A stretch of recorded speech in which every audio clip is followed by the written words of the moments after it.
and gentlemen, my name is Mrs. Waldo P. Bicklesby, and as President and Program Chair of the Ladies' Society for the Preservation of Responsible Harmony and Sled Dog Racing, I'm simply delighted to welcome our members and their guests to our every other Sunday night meeting.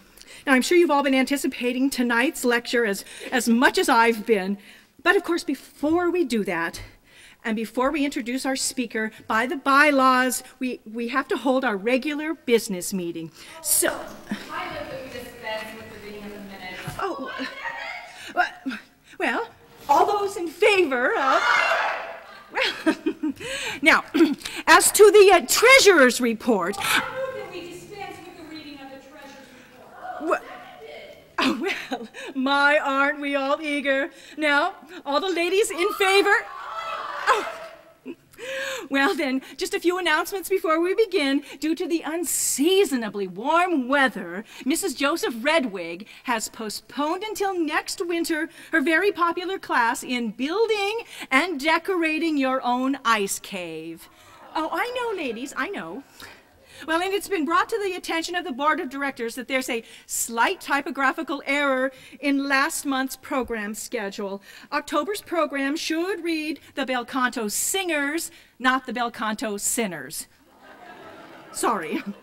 No, the correction will be made before the next mailing. And now also, because today's Mother's Day, we have a special raffle basket, and there's a very demure gentleman who's been going through the meeting and asking you to donate money for a raffle. The baskets are rumored to be worth more than $200, and hope you all get a chance on the raffle.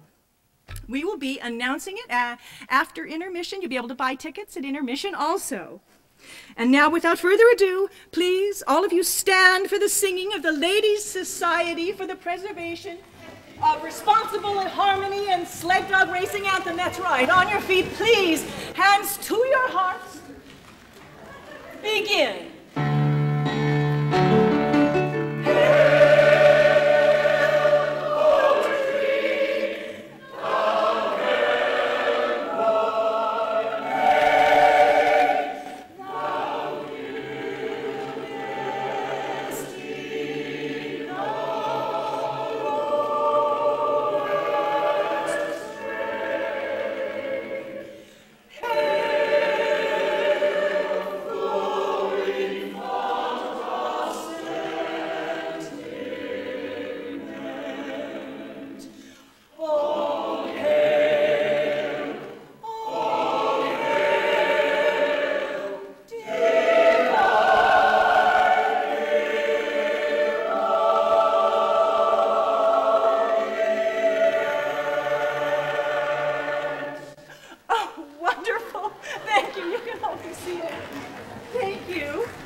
Delighted to introduce tonight's speaker, Professor Bernd Kuehn.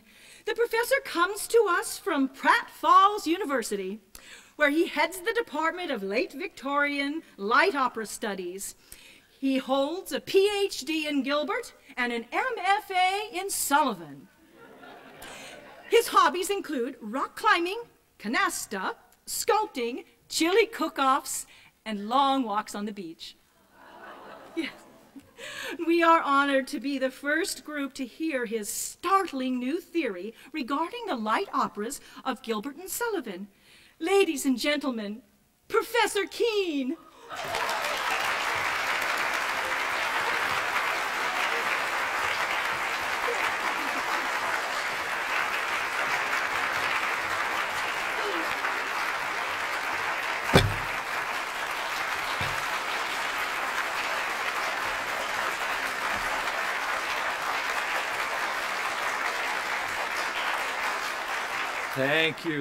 Thank you so very much for inviting me to speak here tonight.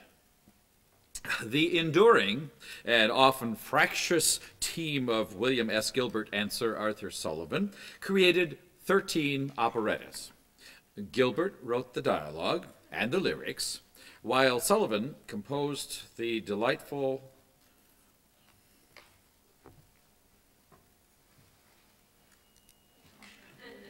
music.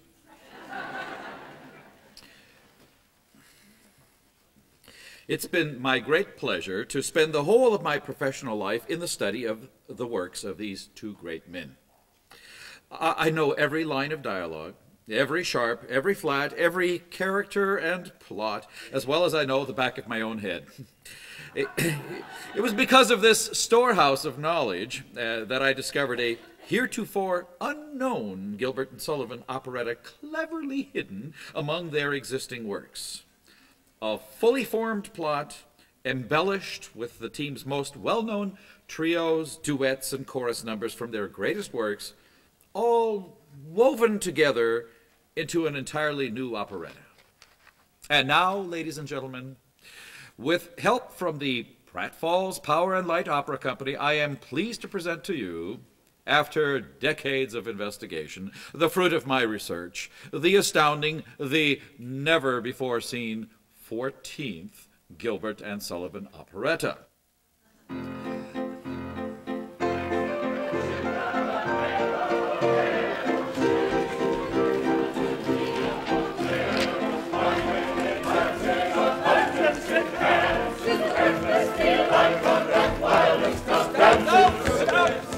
Stop.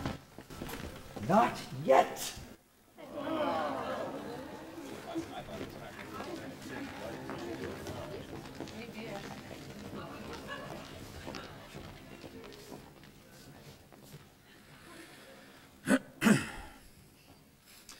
The story takes place, as many Gilbert and Sullivan operas do, in a mythical kingdom. Boritania is a beautiful land of towering, white-capped mountains sparkling under an azure sky. And atop one of those magnificent mountains is a lovely young novice. Climbing over rocky mountains, skipping rivulet and fountain, passing where the willows quiver, passing where the willows quiver, by the ever-rolling river, swollen with the summer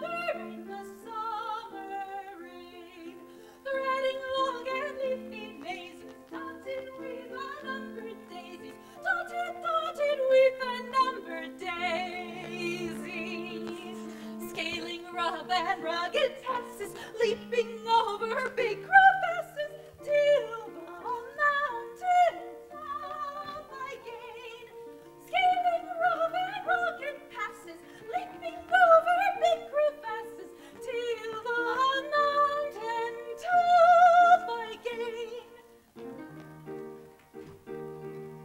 Let us gaily tread the measure, make the most of fleeting pleasure, hail it as a true life, though it perish by and by, hail it as a true life, though it perish by and by. Every moment brings a treasure of its own especial pleasure. Though the moments quickly die, greet them gaily as they fly, greet them gaily as they fly. Though the moments quickly die, greet them gaily as they fly.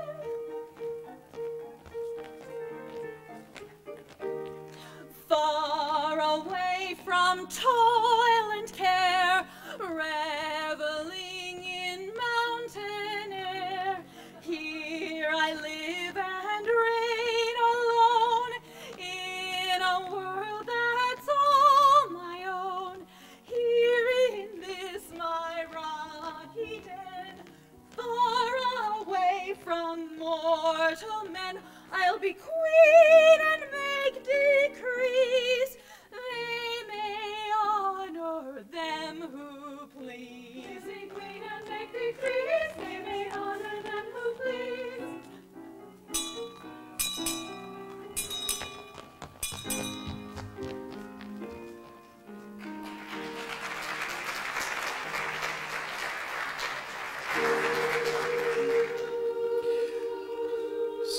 Arthur Sullivan's musical talents encompassed many forms, from symphonic and chamber music to oratorio and grand opera, as well as part songs, anthems, and hymns. So I wasn't in the least surprised to learn that when they were planning to use one of Sullivan's best-loved hymns in their new opera, as Maria finds her way back to the convent and the Sisters of the Divine Proverb.